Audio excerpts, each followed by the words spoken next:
were the glory days of America's race for space. It's one small step for man, one giant leap for mankind.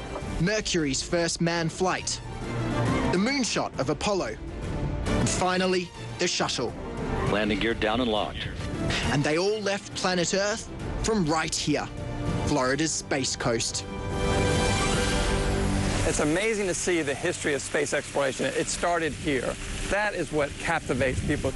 The mission at Kennedy Space Center to pass on a passion for space. This is one of the most iconic places you'll find on Earth, I think. From those who know it best, real astronauts. That first man or woman that walks on Mars, that boy or girl is somewhere between 8 and 18 years old today. So if we can reach them, encourage them to stay in school, and perhaps they can reach their dream like I got to do.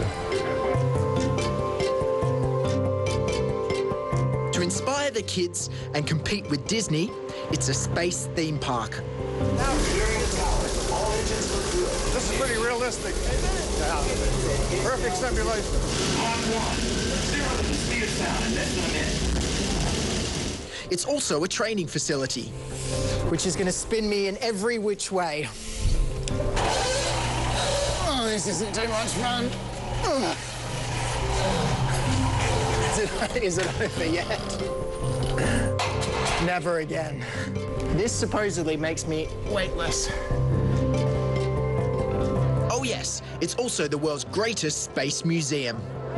This is the nose of the Space Shuttle Atlantis. That's the cockpit where the crew sits for launch and landing. Every time I come through and see this thing, I still get tears in my eyes. Yet even with all this, critics say the Space Coast has lost its luster. The shuttle program ended in 2011, and the next manned mission isn't until the early 2020s. Many people think that when the space shuttle program ended, that the entire space industry shut down, and nothing can be further from the truth. And right now, currently, we have more rocket launches than ever before. You just have to look down the road. That's where the action is. And when you've had enough of your history, it's time for the real thing. And what you need is a live rocket. Like this one, the Delta IV, which in just 8 hours is going to be in outer space. After 2 years preparing for this mission, the payload, a military satellite, has been attached, and it's launch day for ULA, one of the private companies that now sends the rockets up. So we begin the morning actually taking a close look at the weather conditions. We did that just an hour or so ago and gave the team the approval to proceed with rolling the mobile service tower. Fueled and readied, the team moves inside to mission control. Probably the most difficult part of a launch is staying frosty, as we would say, staying on your toes. It's a combination of a fear factor as well as adrenaline factor and making sure it happens right. When it's time to go, the launch pad itself is evacuated of all people. These big, heavy doors that I can't move are closed.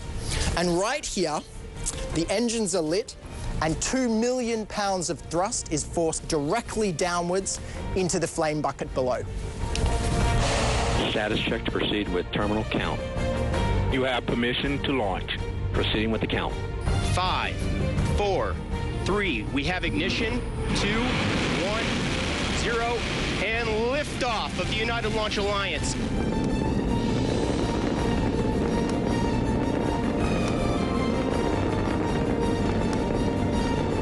And as Florida's Space Coast patiently awaits its next historic chapter, nearby Disney may have the mouse. We have retros and stage separation. Yet this is where the real magic happens. Amazing stuff. The right stuff, as they say. That's Backstory for this week. I'm Jonathan Mann. Thanks for joining us. We'll see you next time.